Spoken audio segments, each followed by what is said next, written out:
I'm Duncan McLeod, and this is the TechCentral Show. We're at the JSE in Sandton today for Telkom's annual results for the 12 months ended 31 March 2023. And I'm joined now by Serame Taukobong, who's Group CEO of Telkom. Serame, it's great to see you. Always good to see you again, Squire. Now, literally 5 minutes before we sat down to talk here, MTN issued a press statement in which they indicated that they are interested or potentially interested in a deal, saying it'd be good for the stakeholders and shareholders of both organizations. You've had a chance just briefly now to look at MTN's statement. What do you make of it? Well, I think conversations with MTN, even though we ended, will be ended. Mm-hmm. If you look at the intrinsic design behind what the proposition talks to, it's something that will always make sense for both parties. So I think it's for us to find that landing space and see where we can go. Mm-hmm. Like I said in my presentation, there are suitors coming around. We do have an I-board. And the I-board will evaluate each proposition based on its merits to say what can really take Telkom forward. Mm-hmm. Mm-hmm. So when you're presenting the results for Telkom in a year's time, in June 2024, is this going to be a very different business? Is it going to be owned by somebody else? No, I think it's going to be a different business, but in the way that we are executing ourselves. Yes. So, let's be critical and honest. We've talked about value unlock. Mm-hmm. For over 6 years. It has not happened to the level that the market expects it. Why is that? I think the key thing for me is the intrinsic businesses in Telecom. To get that value to be unlocked, you had to make them standalone. Mm-hmm. So the OpenServe process, for example, took 3 years mm-hmm. for OpenServe to end up being a standalone business. Yeah. So now that job is being done, your conversations are far easier. Mm-hmm. So if somebody wants to talk to us about an infraco business, mm-hmm. it's not muggled in the top co. It's a direct conversation with OpenServe. Equally, for us to then be able to transact the towers, because it's a standalone entity, they're now easier to unleash mm-hmm. That value. So for us, it has been really about creating more value and making sure that we deliver on things like free cash flow and top line. Yes. And make sure that we attack as a far stronger telecom than a subdivided telecom. So would your preference then be for Telkom to bring in strategic equity partners for some of its underlying businesses rather than having a wholesale sale of the business to another operator, say to an MTN? Absolutely. Okay. I think it's all about price. Mm-hmm. If somebody comes and offers Telkom 100 Rand, I think the shareholders, all of them would say to me, Serame, are you mad? Take that, right? Yeah. But in the market conditions that we're seeing right now, one can create more value by bringing in the strategic partners mm-hmm. to make sure, one, you get your cash generation, but also people who will be equally willing to invest with you mm-hmm. to grow the business. Mm-hmm. Yeah. So, somebody comes at 100 Rand. Sure. What about scale, though? This is a scale game, and many people say the market in mobile in South Africa is only big enough for two operators. Yeah. Cell C has effectively exited that market. They're still around, but they're no longer an infrastructure player. Does it make sense for Telkom to remain in this market as an infrastructure provider in the mobile space specifically? Well, I think if you look at an infrastructure provider, where the market is going to, particularly with an evolution of 5G, mm-hmm. That's going to need lots of capacity from a fiber perspective, which is what we have built in OpenServe.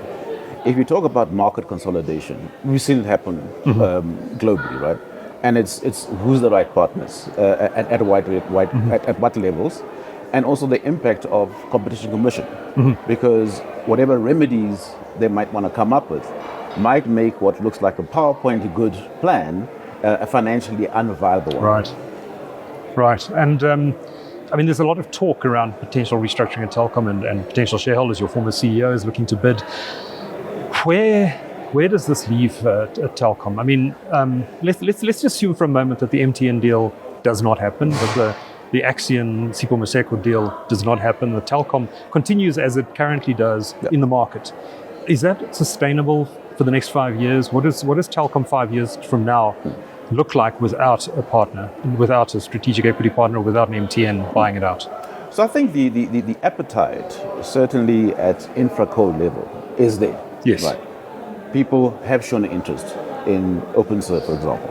Right. If one does not sell up to a majority, mm-hmm. but that could be a significant cash injection, mm-hmm. which will then help balance everything else. Mm-hmm. You're absolutely right about scale. So in BCX, for example, BCX is in some big corporates, right? Yes. What we're looking for is an international partner to bring us that scale. So if we take something like cybersecurity, the South African market is not that mature in that environment. BCX has actually won some contracts in going in to solve an attack and come up with more business. But that's where you're looking for that scale of partner to bring in those skills. If you look at the verticals that are growing in the business, COVID showed us all, healthcare is a big opportunity. There aren't many big players who've got that skill set. But if you look to India and China, you've got those people who've got the speciality in an environment. So that's where the scale is going to come in. I want to ask about BCX and how important it is to Telkom. When you bought the business, I think, when was it? About 10 years ago now? 8, 10? Maybe not quite that long ago. 2.7 billion all-cash deal at the time. There was a lot of talk in the industry at the time of IT and telecoms convergence. Not so much talk about that these days. Is BCX still, how strategic is BCX to Telkom going forward?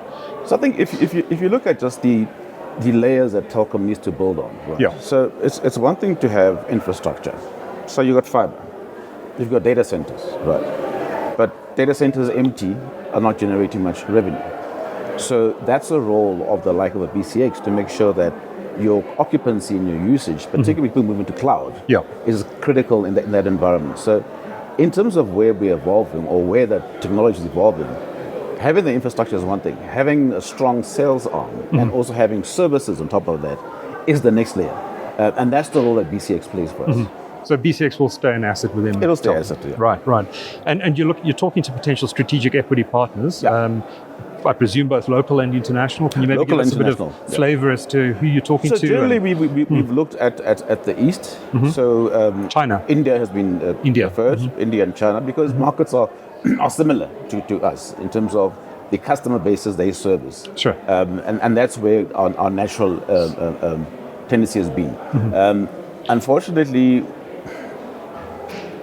brand South Africa has not been helping us much. And you're finding that your European investors are not that interested, whereas your Eastern investors are certainly showing quite high interest. Okay, interesting. When do you think we might see some sort of news on a BCX ACP? Well, I think you asked me a question of what will these results look like next year? Yeah. We certainly hope to close that, All right, fair enough. Let's talk a bit about government, because they're still your biggest shareholder. They own 45% directly, and of course they also own a stake through the PIC. Now, just to tell me a bit about the relationship between yourself and I know the relationship probably exists mainly between the board and government, but there must have been some conversations around the MTN approach, possibly around the Axian Telecom approach and the restructuring that's happening. What has the message been from the shareholder minister and others in government about where this business is going? What do they want to see? So what's been actually quite good, Duncan, particularly with the new minister, is a fuller appreciation of what Telecom can do to help government meet their ambitions. So if you take SA Connect, the approach to the minister has been saying, but why don't you facilitate conversations between OpenServe and broadband infraco to say how can we better achieve these impacts? Okay. Government, why are you building data centers? You own a 55% stake in an entity that's got data centers. And in fact, what you'd want to see more is sovereign data centers, as opposed to sitting in an AWX, for example. So what we're finding with the new minister is a far more positive engagement to say, okay, how can we, as Telecom, owned by government, really help their digital ambitions, which has been very good conversations. Okay, but what about from the restructuring of Telkom and the introduction of new shareholders and possibly even the entire sale of the business? Have there been conversations with government about that? And if so, what have they been saying? So I think the key thing with government is realizing the magnitude of the stake that they have in Telecom. And saying that they certainly will not be looking at a significant dilution, but would look at a partner that says strategically build Telkom moving forward. What they're not interested in is a private equity type player who's going to come and strip all the assets. Okay. So they've been very clear with that. Right. Right, interesting. Okay, but if someone came along, like an MTN, and said we want to buy 100% of Telkom's equity, do you think the government would be open to that discussion? I think if you look at what the picture of an MTN builds, is to say, let's just take fiber, right? You're now going to have a South African-owned leading fiber core business in the continent. And I think it is that aspiration the government certainly favors. That Okay. what are you doing to take this combined entity and make a more significant impact on the continent is what is impressing government. Okay. And so you think they'll be amenable to discussions Absolutely. about reducing shareholding in that context? Yeah. Okay. Interesting. Let's talk a bit about cost cutting inside Telkom. You announced a staff reduction program in February, I think it was, where you would reduce 15% through voluntary Yes. through retrenchments and voluntary severance packages. You've now completed that process. You also announced in today's presentation that you're freezing the salary hikes for the next year and no bonuses will be paid either.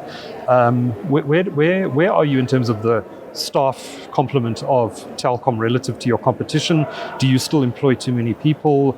What is Telkom staff complement going to look like in 3 years' time? So it's always interesting when comparisons are made that people take the total telecom staff and then go compare it with MTN. Right. Now, MTN does not have, for instance, a BCX. Right. BCX, which has 5,000 employees. Or fixed lines. It doesn't have fixed lines either, which has 4,500 employees. But if you take Telkom Consumer, which is the mobile business, it's sitting at just over 1,200 employees, generating a revenue of 22 billion. So that's the more fair comparison that one needs to go to. That as these businesses also look to go to fiber and stuff like that. So yes, in certain instances, as we move to more NGN, so in BCX, for example, you could find that your managed services propositions were signed on, I sign a contract to give you a service, it's attached on bums and seats. So my 99% SLA is 100 IT engineers. Now everything's on cloud. You don't need 100 engineers. You need 5 working from home. So as we evolve, that's how we start to streamline the size of our business. So are we likely to see, I mean, under your predecessor, there was wave after wave of retrenchments and voluntary severance programs. Is that going to continue for the foreseeable future? I think as technology moves, we'll look at those, but equally, we need to then employ newer types of engineers. Yes. You need data analysts, for example. So it's going to be a balance of both, but the evolution to technology will determine where we end up. Okay. I'm going to spend a couple of minutes just talking about Capex and free cash flow, because those are very important areas. Your Capex spending, I noticed on mobile, was well ahead of the service revenue growth and the subscriber growth in that business. Now, obviously, a lot of that was to do with load shedding mitigation and installing batteries and diesel costs and all that sort of thing. But what is the longer term prognosis for Capex in mobile and more broadly? I think with mobile, obviously the load shedding had an impact on us. It would, and where we spent. Mobile, I think at where we're sitting right now, we are in the midst of negotiations of renewing our roaming negotiations with both MTN and Telecom. And with evolution of technology like MORAN and MOCAN, you can look at far more efficient ways of getting your coverage as opposed to building towers, right? So that's a good opportunity for us to do this. So it'll always be in the 3 to 4 billion spend. Your Capex spend in OpenServe is really about passing the last mile, right? The fiber to the home. Those costs have come down from your 15,000 to about 5,000 and continue to go lower. So that will be the big opportunity to go within. I think your fiber to the carrier, that is done, and that funds itself quite easily. In BCX, there has been very low Capex expenditure. It's really evolving technology from the old technology to cloud. It's not more than 1 billion in the next 5 years. So I think our Capex range is affordable. I think the free cash flow impact in the short term was, of course, the retrenchments. Secondly, the spectrum allocation. And thirdly, then that investment in postpaid, which we got our postpaid base to where we want to do. And the feeling is we will focus strongly on prepaid growth, but still offer our SIM-only postpaid propositions, which are still active. So I see that washing out over the next 18 months to get us to a free cash flow positive situation. And if load shedding stays at stage 6 or gets worse, how does that impact you? Well, I think we've built that in now to our business plan. That is our reality. And how we continue to look at innovation like your hydrogen type batteries, solar, better lithium batteries, those type of propositions will continue. So it's our reality, and we will deal with. How is crime impacting you? I know your competitors are up in arms over the situation. It is significant. So battery theft is quite big. You know, how big? Listen, I think we've replaced close to 1,800 batteries in the last 6 months. Stolen in 6 months. Yeah. 1,800. Yeah. How much do these batteries cost? So they go from like 150 to 250,000 bucks. You're kidding? Yeah. So that's shocking. Some of the things it's actually so bad that, you know, we've all now invested in putting an epoxy layer on the battery, yes. right? But when the guys then come and find that layer, they then damage the entire base station. Right. So I have to build from scratch again. So it's just but we're working with the say police and the army to try and see how can we make sure that protection of these sites is better. Are you confident you're going to win this war? We will. We'll have to win this war because I think we've no choice. What we're also seeing as well is a lot of our communities are beginning to realize the impact of this. That hey, you steal a battery, we can't make calls. So communities are now actually contributing to making sure that the high theft is not that bad. Okay. Yeah. Okay. Let's come back to free cash flow. 2.7 billion rand negative free cash flow in the financial year. I'm guessing that was a lot to do with high handset financing. Yeah. So you were subsidizing a lot of handsets going to contract subscribers, or just it's an upfront cost? It's accounting treatment. So unfortunately, if in the new IFRS system, if you buy an iPhone, yes, at 41,000 bucks, right, that hits our cash flow. Yes. But we can only recognize the value over the tenure of the contract. And we've seen more contracts now becoming 36-month contracts. Sure. So that big upfront investment is what hits you. Why did it spike now, though?